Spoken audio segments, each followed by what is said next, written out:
kapakanan ng mga Pilipino dito sa bansa ang tinututukan ni Pangulong Ferdinand R. Marcos Jr. Dahil ang Pangulo may mahigpit din na direktiba para matiyak ang kapakanan at kaligtasan ng mga kababayan nating nagsasakripisyo abroad.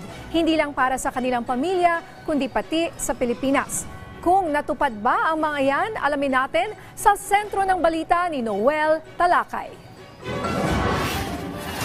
Naging masalimuot ang naging karanasan ni Annabel sa Kuwait. Kwento niya, nakulong siya nang hindi niya alam kung ano ang nagawa niyang kasalanan at pinabayaan pa rin siya ng kanyang employer. Nag-iwan ito sa kanya ng matinding trauma. Nakulong, wala po kaming naiuwi kahit na ano. May time po kasi na sa gabi tulog ako, umiiyak, tapos yung pag may kumakalabog, yun po, nagigising po ako. Si Kay parang nabunutan ng tinik sa dibdib nang ligtas na makabalik ang kanyang asawa sa bansa na isang seaman matapos makubkob ang sinasakyan nilang barko na MV Transworld Navigator ng mga Houthi rebel habang naglalayag sila sa Red Sea. Gusto ko siyang makita agad, sir. Tapos parang ma-comfort siya kasi grabe yung trauma nila. Sina Annabel at Kay, ilan lang sa mga kababayan natin na nabigyan ng tulong ng Department of Migrant Workers. Isa ito sa mga kautusan ni Pangulong Ferdinand Marcos Jr. na agad bigyan ng solusyon at agarang tulong ang mga nangangailangan natin mga overseas Filipino workers kasama na ang kanilang mga pamilya. Unang-una po, merong action fund na itinalaga. This year, it's a 2.8 billion action fund. At nung Labor Day, number 1 directive ng ating mahal na Pangulo sa DMW na paigtingin, lalong paliwigin yung action fund. Kasunod din ito ang tulong para sa legal assistance, humanitarian assistance, at medical assistance. Dahil po sa action fund, for instance, yung huli kong punta sa Dubai, pinakilala sa akin ng labor attaché ang 12 OFWs na napawalang sala sa iba't ibang kaso sa korte. Nabigyan ng abogado at absuelto sila, different kinds of cases. Nakatulong din aniya ang Action Fund sa mga batang ipinanganak ng OFW sa ibang bansa. Meron tayong mga 120 na mga OFW babies ang tawag natin. Sila'y pinanganak sa ibang bansa, sa Saudi, na wala silang identity, pero nagkaroon ng pag-aayos ng kanilang legal identity at legal papers, nakauwi sila sa ating mahal na bayan.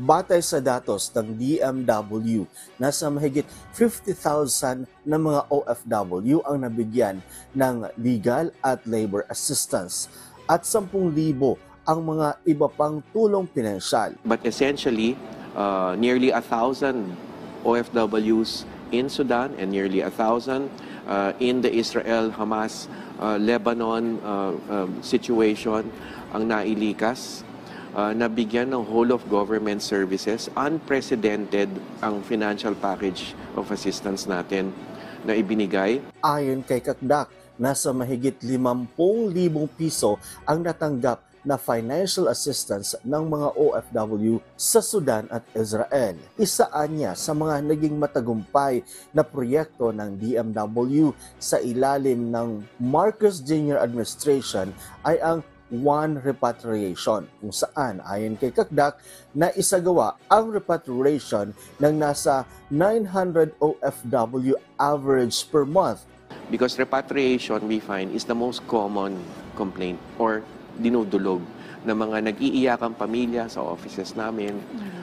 Meron daw tumawag sa kanilang kamag-anak at gusto nang umuwi. Hindi maganda yung katayuan in terms of halimbawa yung pagkain o yung sweldo, hindi nabigay ng tama.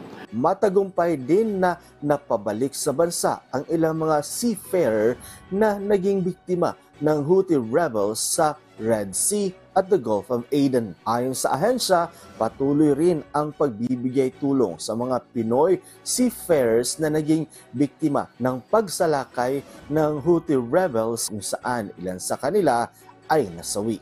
In all 3 cases, we've handheld the families. We've repatriated those, at least in the 2 cases na survive. Now, however, yun nga, patuloy ang sigalot. That's why at the DMW, we also spearheaded the effort to declare that area as a warlike area.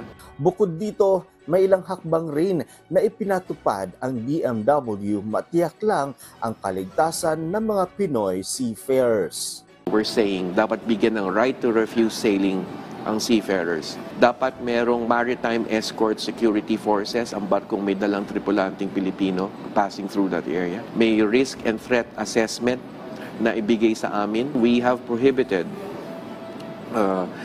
those whose ships have already been attacked from hiring Filipino workers to board ships that will pass through that route again.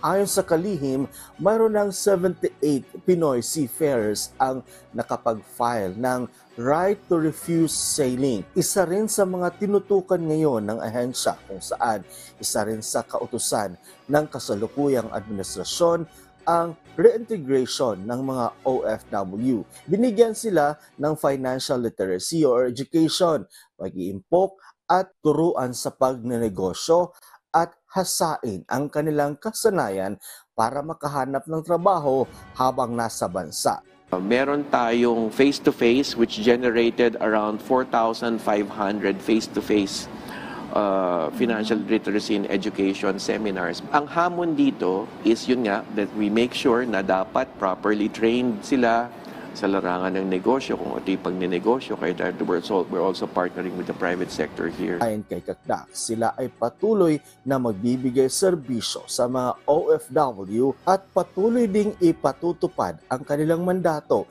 na pangalagaan ang kapakanan at karapatan ng mga itinuturing nating mga bagong bayani ng bayan, ang mga overseas Filipino workers.